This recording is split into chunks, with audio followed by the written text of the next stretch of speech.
So does someone have another question?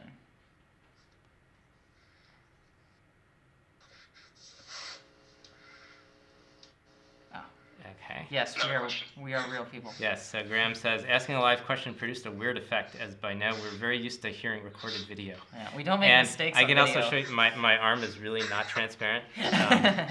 It's, I have to eat a lot of rice noodles to make it transparent for the recordings, but normally it's not. Yeah. You were saying you had a question,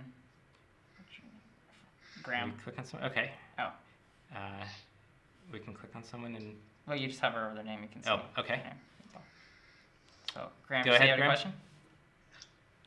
Oh, no, I said not a question. Oh, No okay. question. Okay. Who has a question?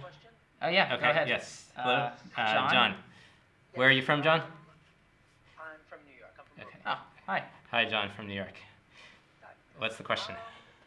Well, it seemed to me that all of the homework problems, I mean, are they all, do they all count for equal points, even though some of them are much harder than others?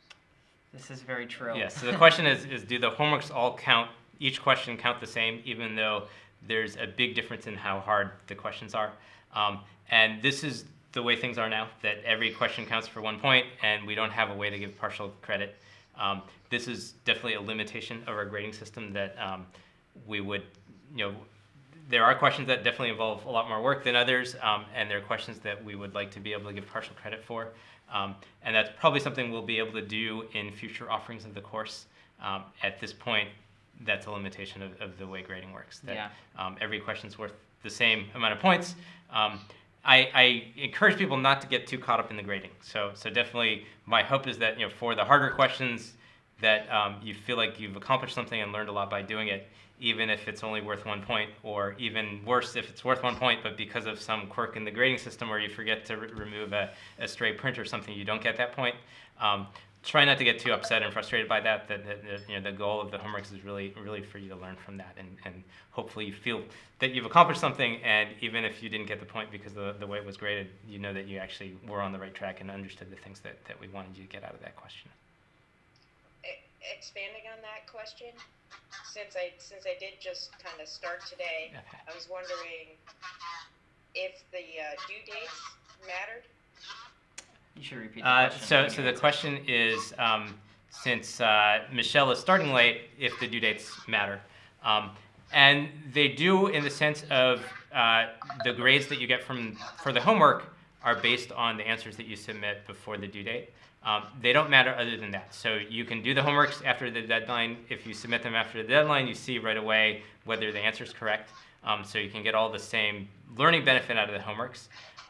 And there's also, you can still get a perfect score in the class even if you miss the homeworks, both because one of the ways of grading now is just counting the exam. So students who join the class late aren't able to get credit for the early homeworks, but if they learn the material and do well on the exam, you still have a chance to get a perfect score in the class.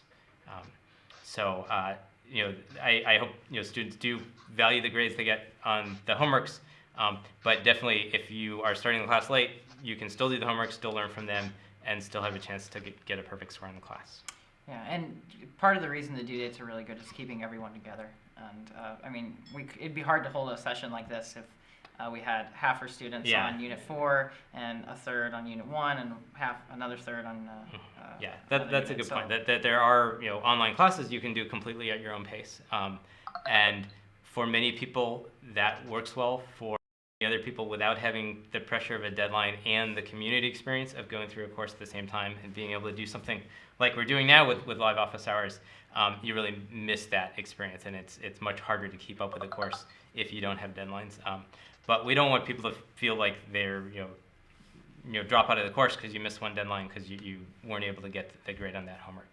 So definitely the deadlines, if they're helpful for you to take the deadline seriously, take the deadline seriously. But it's really not required to take the deadlines that seriously. Thank you. There's a text question about using third-party libraries for web development. Okay, so this Doing is things a from scratch. text question from Manish, Yeah. and this is also a good point that our goal in this class is to teach computer science concepts, and we're using the goal of building a search engine as a vehicle for doing that. If your real goal was just to build the best search engine you could, then you'd be much better off using existing libraries and putting them together rather than learning how to build your own, extracting a link function, say, what we did in Unit 1. So it's definitely a trade-off, and the trade-off we're making here is to learn computer science concepts. If your goal was to just build the search engine as quickly as you could, the way we're doing it in class would not be the best way to do that. Okay. Yidna asks, are there plans to cover robots.txt? Okay, so this is a good question. I hope you saw the interview with Anna Patterson at the end of Unit 3 where she talks about how important it is to be polite in a real web crawler. Someone did ask on the robots.txt, forums what yeah. it means to be polite. Okay.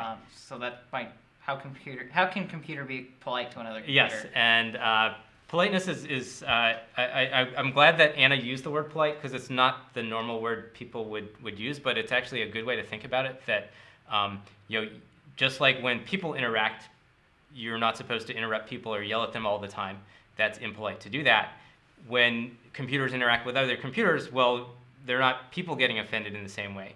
But if you do the kinds of things that are rude when people do them, they cause problems for the other computers. So if you're sending requests as fast as you can at the same server and trying to crawl that entire server and sending millions of requests to it, well, that's really rude, right? That's taking resources away from the server. It costs money. It's costing the server operator money, and it's preventing people who actually want to get the content because they're looking for that page from getting it. So to be a good citizen on the web, if you're writing a web crawler, you have to follow rules and limit the resources that you take from the servers that you're crawling. And robots.txt is a file that servers can put on the server that says, here's rules about how you should crawl this server. So it might give a rate limit. It might say, don't crawl these pages. It might say, how often can you request? And sometimes these pages? that's for like privacy reasons. Yeah, it could be for privacy. It could be for resource use. It could be, there's pages on the site that they don't want to end up in an index.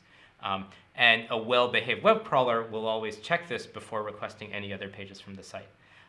For the crawler that we built in this class, we're not doing that. And the reason we're not doing that is our goal is to make things as simple as possible and to understand as much computer science. The work of sort of reading the robots.txt file, understanding what's in it, regulating the crawler, well, that would be hundreds of lines of code. And the entire web crawler that we're building by the very end of this class will be less than 70 lines of code.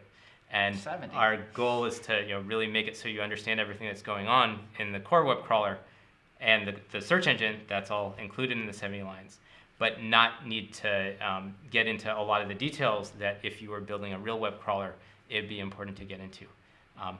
The good part of this is, at least if you're running the code through our server, you don't have to worry about politeness because we're not actually allowing any of the programs you submit to make arbitrary web requests. All the responses that you get are just for the test pages that we have cached the results for at our server. So when you submit code, even if it uses getPage to request pages, it's not actually sending out real web requests. So it's being polite. Yes. Do we want to take, does someone have a question? Does they wanna someone ask? have a question who's a non-typing question? Go for it. No one.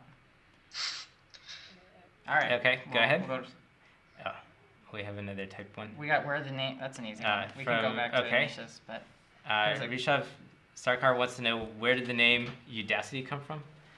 And so it came, it has a couple different possibilities. The most obvious one, so there's a word audacity, which means boldness, daring, and we removed the A from audacity to get Udacity.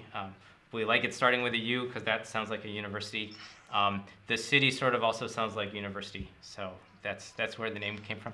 I know some people hate it, some people like it.